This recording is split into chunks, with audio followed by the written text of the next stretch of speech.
Let me tell you something that will change the way you see reaction as a parent. Now, one of the reasons we react when our children behave or misbehave is not always because they have actually misbehaved, like we labeled it. It's not even because we are bad parents. It's actually because our brains have been wired for survival. Thousands of years ago, our forefathers lived in the jungles.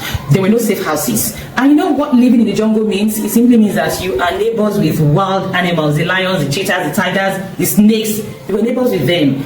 And so when they heard any sound, it was easy for them there was no need for them to wait back and analyze, to want to be sure, is this a dangerous animal, or is this a family member, or is it just a wind blowing? Our forefathers lived to survive. They were always thinking of survival. There was no time for them to pause and think, because thinking could actually mean death. So they were using their survival brain all of the time.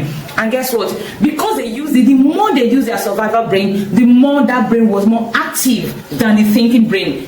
Do you blame them? I mean, pausing to think could actually be dangerous because they never knew when it would be a dangerous animal. So they use their survival brain more than they use their thinking brain. So over time, as everything evolved, we started having safe houses and all of that. They just naturally passed that survival brain always on the alert.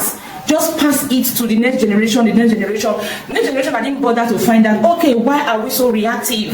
Why are we so impulsive? Why don't we pause to reflect on things? They just naturally, because that is modeling. So the next generation learns from them how to always react on your toes. The next generation learns from them, and that was how it got to us. Now, the survival brain is still inside of us. Now, even though we are no longer neighbors with dangerous animals, we are still constantly scanning for threats, because the survival brain is still inside of us. So it is why when our children do certain things, because remember, our forefathers, they didn't have to pause to reason it out. They just wanted to defend themselves, so they wanted to fight back. So because of that, today, when our children do things, the first thing we want to do is to fight back. We don't even pause to analyze what they have done, because that survival brain is still inside of us. So we want to fight back immediately. We want to get back, we want to punish, we want to yell, because we think it's a threat. What they are doing is a threat. However, remember, one of the ways our forefathers developed that was because they constantly, wanted to survive. Now, this is where neuroplasticity comes in. Our forefathers wired their brains to always be reactive because it served them. It served a good purpose. For us today, we don't need to be reactive. We're no longer neighbors with wild animals. So what we can do, we can also rewire our brains to learn to pause and think through things before we respond.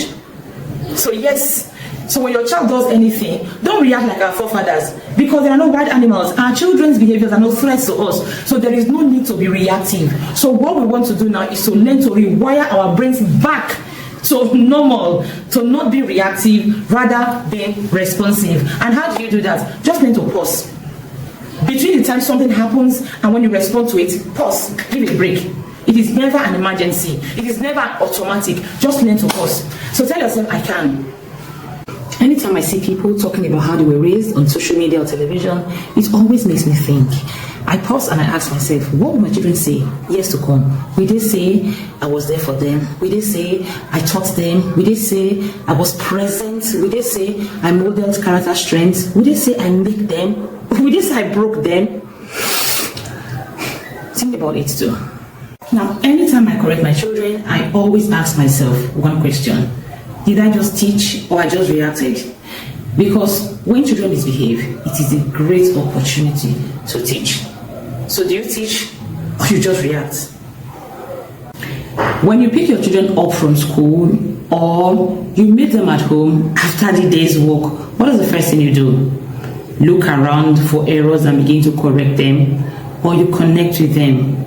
It is not about what is right or what is wrong. It is about being intentional.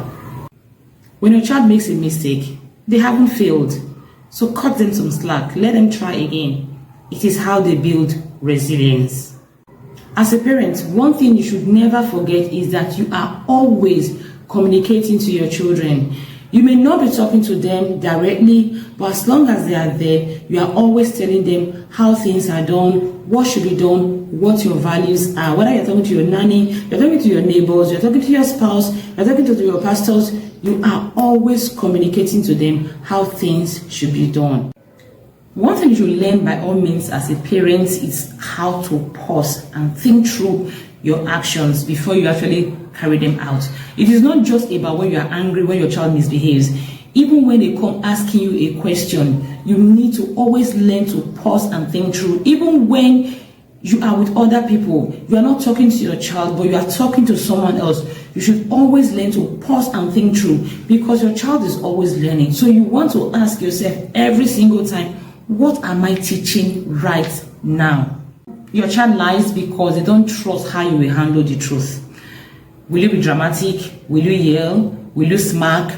Will you threaten? Will you keep it in your memory and refer to it over and over again? Will you call your siblings and let them know about it? Will you begin to treat them based on the fact that they have told you the truth? They just don't trust how you react to it.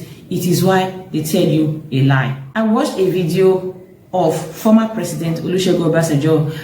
I think it was Omotola Jalade's movie premiere. And he seemed to have lost the taste of life, the way he looked. And it got me thinking. It was only yesterday he was telling Idris, your papa jaga jaga and all of that. And just today, he was looking old, and it just got me thinking, or rather reminded me that our children are growing. Time flies. Time flies. And whatever we need to do, we do it now. You know what?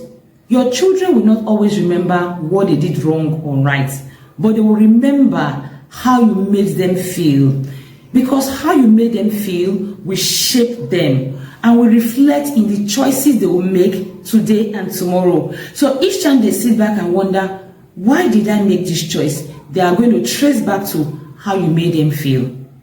Anytime you apologize to a child, you teach them to be humble. Not just that, you teach them too that you are a human being, and it makes it easy for them to connect with you, for them to trust you, and for them to come to you.